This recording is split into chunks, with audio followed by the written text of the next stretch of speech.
안녕하세요. 저는 이번에 시아버님 이야기를 좀 하고 싶어서 왔습니다. 저의 아버님은 워낙에 존재감이 뚜렷하셔서 동네에서도 유명하세요. 게다가 저는 시부모님과 함께 살고 있어요.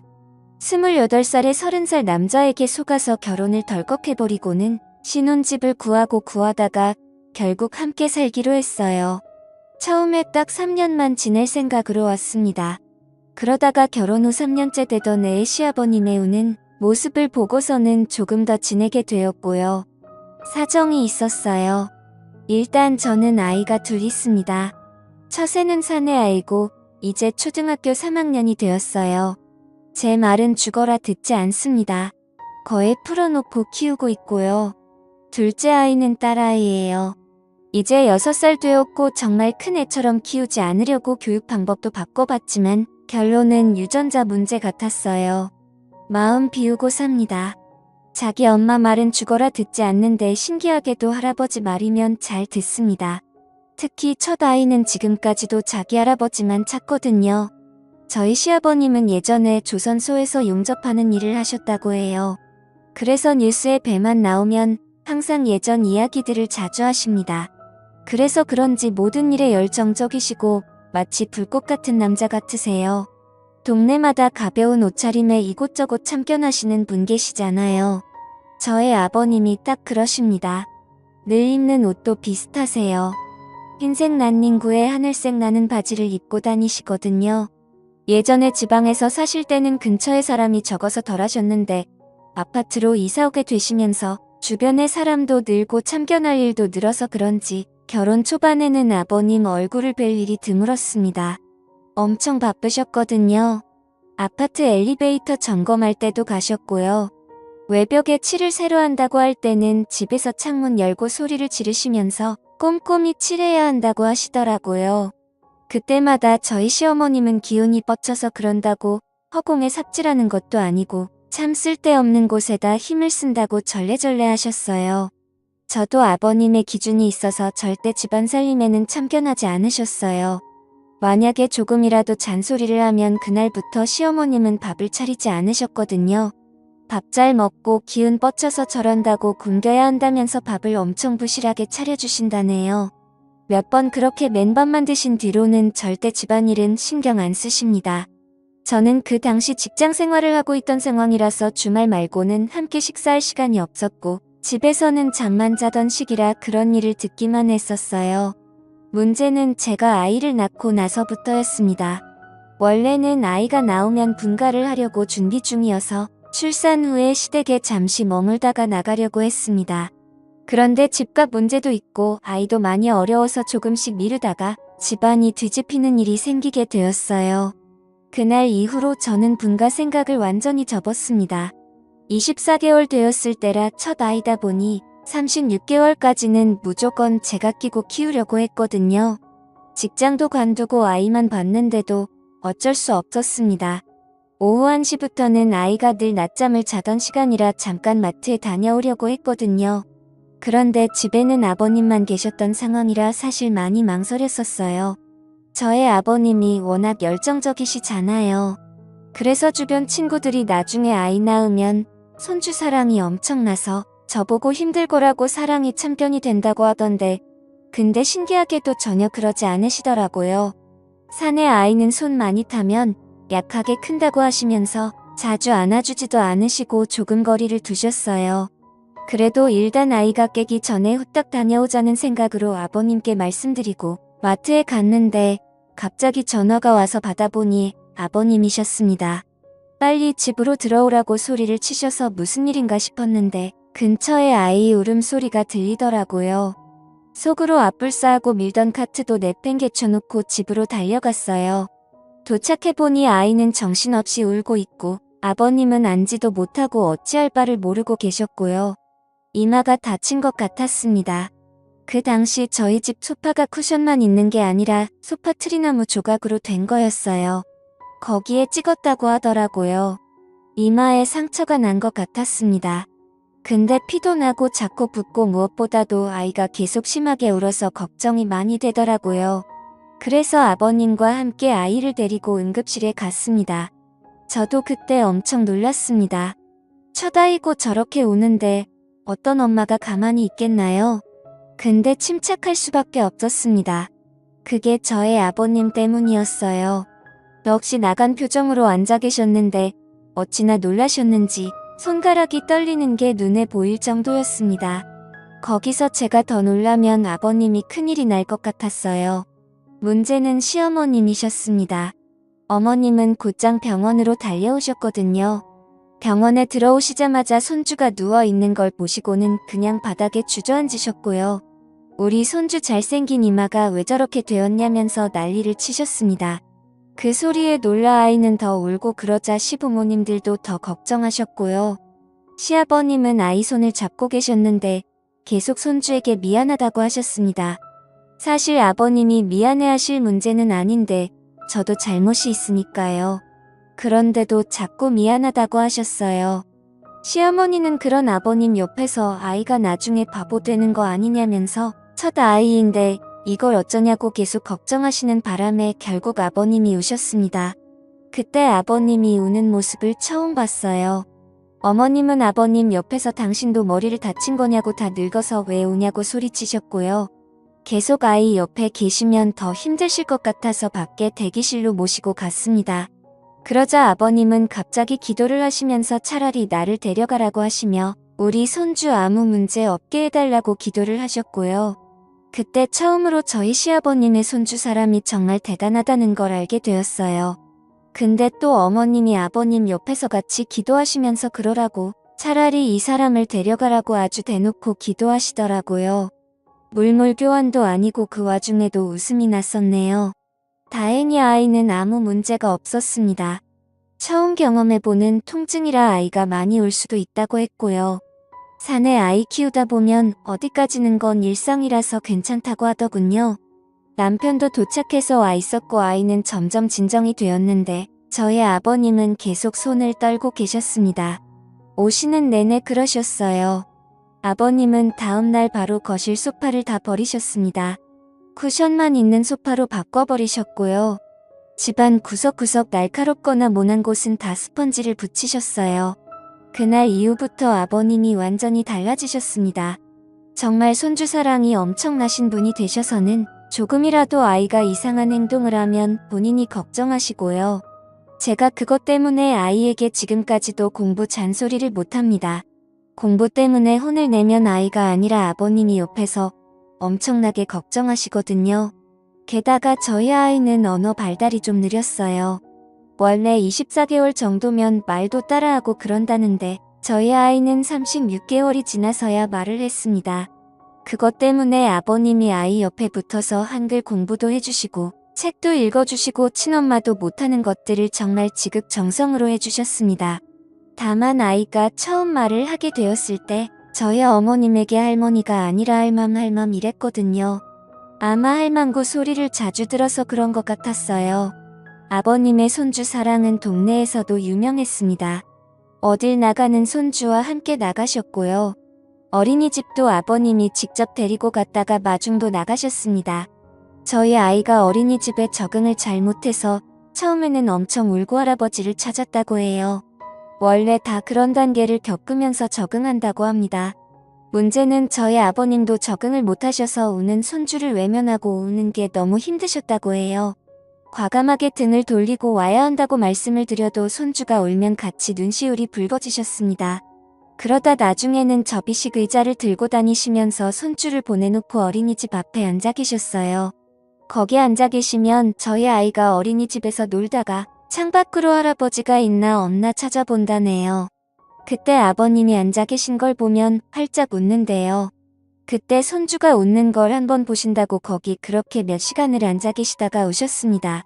그런 아버님 모습에 분가하는 건 상상도 하지 않게 되었고요. 그래서 저희 아이 어릴 때 찍은 사진들을 보면 늘 옆에는 아버님이 계십니다. 그리고 시선은 항상 저희 아이만 보고 계셨고요. 볼 때마다 울컥해요. 저희 아이도 유난히 할아버지를 잘 따랐습니다.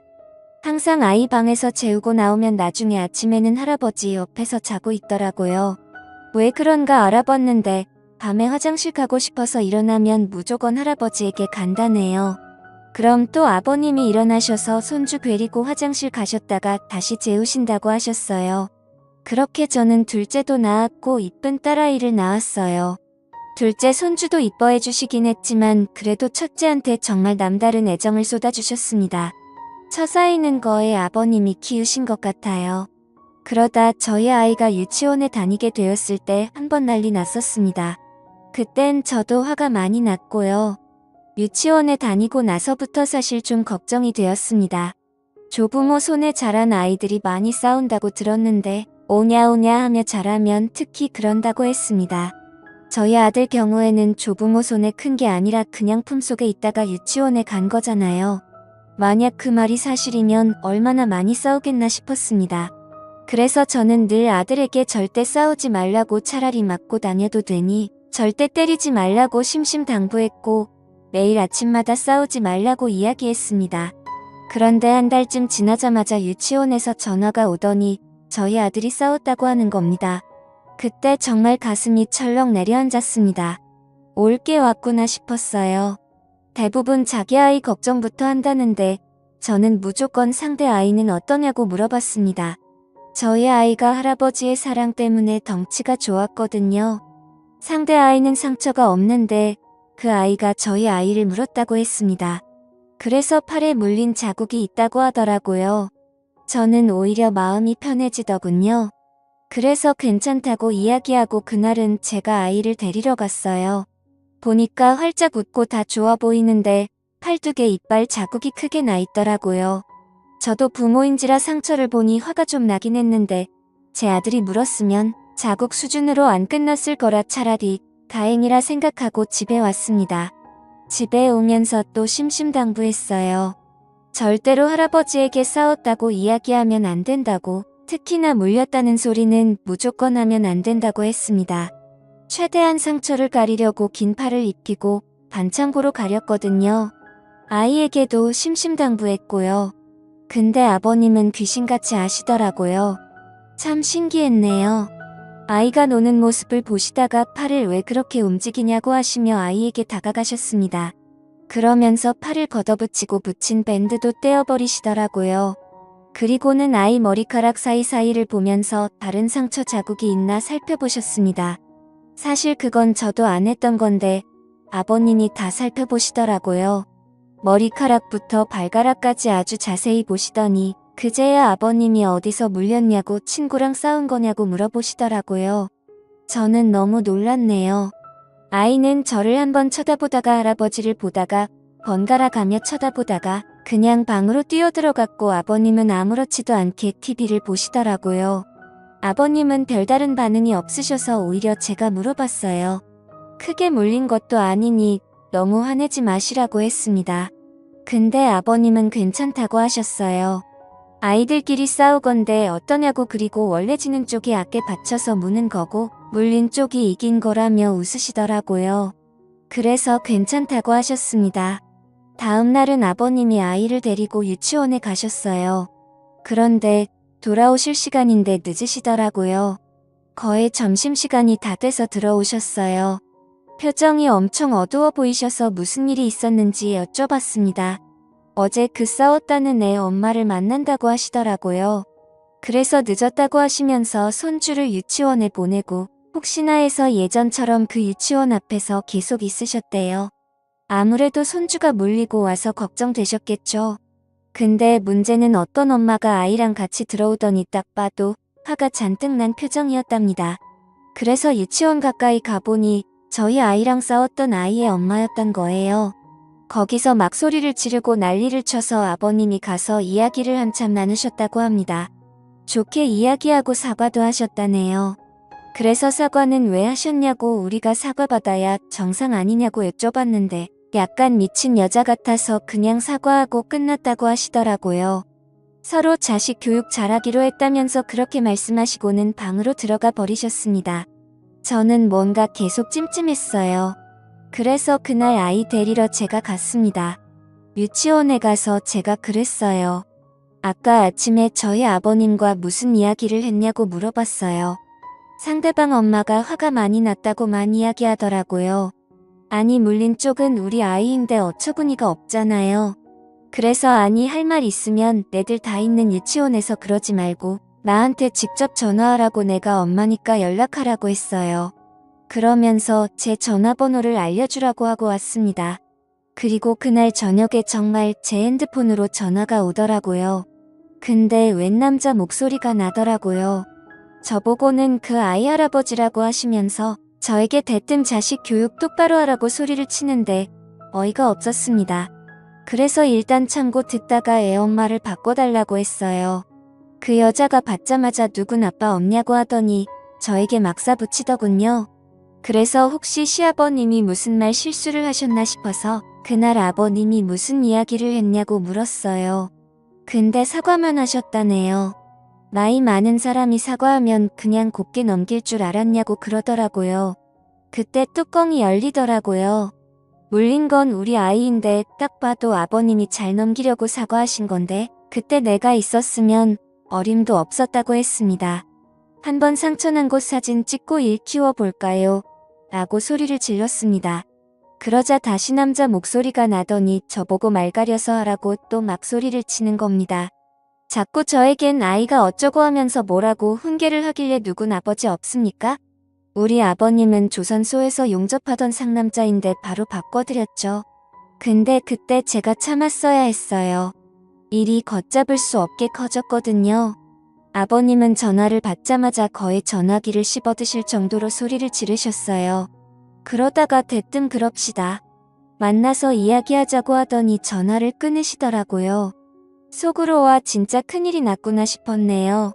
그러면서 나가려고 준비하시는데 대부분 밖에 나갈 때 외투를 입잖아요. 근데 저희 아버님은 정반대십니다. 위에 티셔츠를 벗으시더니 난닝구만 입고 나가시더라고요. 참고로 4월이었어요. 가서 확 물어버린다고 하시면서 나가시더라고요. 저도 너무 걱정돼서 무작정 그냥 따라 나갔어요.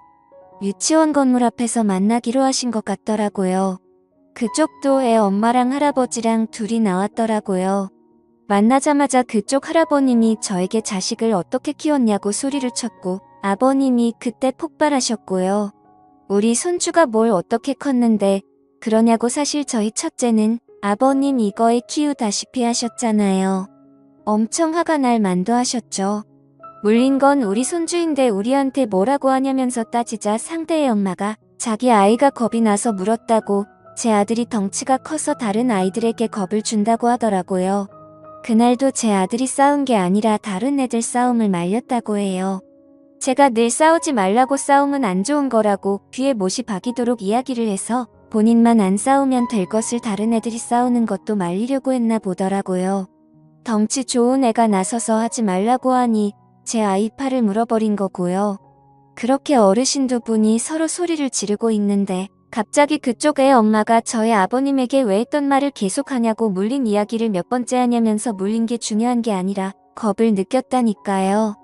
하며 할아버지 치매예요 이러는 겁니다. 근데 또 저희 아버님은 그 소리에 갑자기 위축되시는 것 같았고요.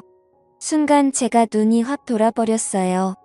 지금 뭐라 했냐고 정신이 나갔냐, 이 지금 뭐라 했냐고 소리를 질렀어요. 그러자 그쪽 애 엄마가 두 사람 다 치매냐고 하며 했던 말 반복하게 하는 재주가 있냐고 하더라고요. 제가 비록 저희 아들에게 싸움은 나쁘다고 했지만 살다 보면 싸워야 할 순간이 있더라고요. 그 애 엄마를 확 빌시며 빨리 사과하라고 했어요. 사과 안 하면 가만 안 둔다고 걸어서 집에 못 가게 만든다고 소리를 질려버렸고요. 그 엄마 어깨를 잡고 사과하라고 소리를 쳤는데 제 팔을 물더라고요. 이게 제가 물려보니까 진짜 얇았더라고요. 우리 아들은 어떻게 참았나 몰라요. 곧바로 머리채 잡고 난리가 났습니다. 그러자 양쪽 아버님들은 말리느라 정신이 없었고요. 그러다가 경찰차도 타보게 되었습니다. 잡혀간 건 며느리들인데 경찰서에서는 아버님들끼리 또 난리가 났어요. 나중에 양쪽 남편들이 도착해서 서로 사과하고 잘 마무리돼서 집에 왔습니다. 저희 아들은 할머니랑 TV를 보고 있더라고요. 머리가 산발이 돼서 들어온 제 모습을 보고 놀라서 저보고 싸웠냐고 엄마는 왜 싸웠냐고 묻더군요. 그날부터 교육 방식을 좀 바꾸기로 했습니다. 싸워야 할 땐 싸우라고 했습니다. 대신 물지는 말라고 그건 짐승들이나 하는 짓이라고 했어요. 그날 이후로 저는 유치원에 잘 안 갔고요. 아버님이 데려다주고 데려오고 해주셨습니다. 솔직히 제가 그의 엄마를 만나면 못 참을 것 같았거든요. 아버님은 그날 저에게 정말 잘했다고 내가 속이 다 후련하다고 하셨습니다. 근데 그때 정말 엄청나게 화가 많이 났었습니다. 지금 와서 생각해도 신기해요. 그렇게 시부모님과 함께 지낸 지도 10년이 넘었네요. 저의 큰애가 이제 초등학교 3학년이 되었으니까요. 아버님의 손주 사랑은 여전하십니다. 늘 아이가 학교에서 오면 이마에 뽀뽀를 해주세요.